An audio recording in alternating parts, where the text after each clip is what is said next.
এক জিন উঠে প্রচন্ড রাগান্বিত কণ্ঠে বলে উঠল, তোরা আমার হুকুম ছাড়া আমার এলাকায় প্রবেশ করেছিস, আমি তোদেরকে মেরে ফেলবো।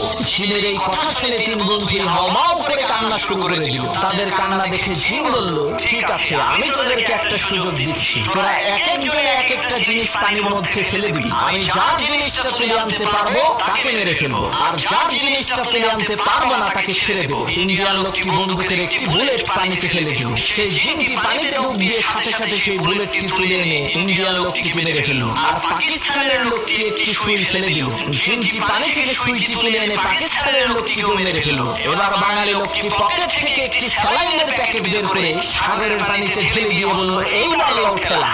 দুই ভিক্ষুক পদ্মা সেতু দেখতে যে তারা একজন আরেকজনকে জিজ্ঞেস করছে, ভাই বলো তো দেখি, এই পদ্মা সেতু বানাতে তাতে কত টাকা লেগেছে? সেই ভিক্ষুক বলল, কমসে কম 10,000 টাকা তো লেগেছেই। অন্য ভিক্ষুক বলল, বেটা বেকুব, এত বড় বিশাল সুদীর্ঘ ব্রিজ কি মাত্র 10,000 টাকায় বানানো সম্ভব? তোর মাথায় কি সমস্যা আছে? এই সুবিশাল ব্রিজ বানাতে একেবারে কম করে হলেও তো অন্তত 20,000 টাকা লাগবেই।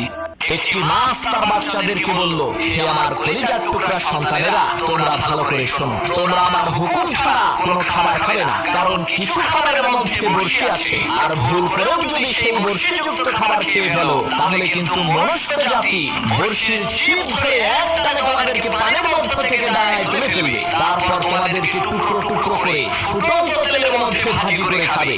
মাছের এই বক্তব্য শুনে সেই বাচ্চা মাছদের মধ্য থেকে কয়েকজন বিশ্বাস করল না। তারা বলল, ধরে এইসব মিথ্যা কথা। তারা তাদের মায়ের কথা অমান্য করে বড়শিযুক্ত খাবার খেয়ে তারা নিজেরাই মানুষের খাবারে পরিণত হলো। ঠিক একইভাবে নবী রাসূলগণ বলেছেন, মৃত্যুর পরে জান্নাত আছে, জাহান্নাম আছে, শান্তি ও শাস্তির ব্যবস্থা আছে। কিন্তু কিছু মানুষ তাদেরকে অস্বীকার করে বলেছে এইসব বানোয়াট মিথ্যা কথা। তাদের পরিণাম ঠিক ওই মাছের মতোই হবে যে মাছগুলো তাদের মায়ের হুকুম অমান্য করেছিল।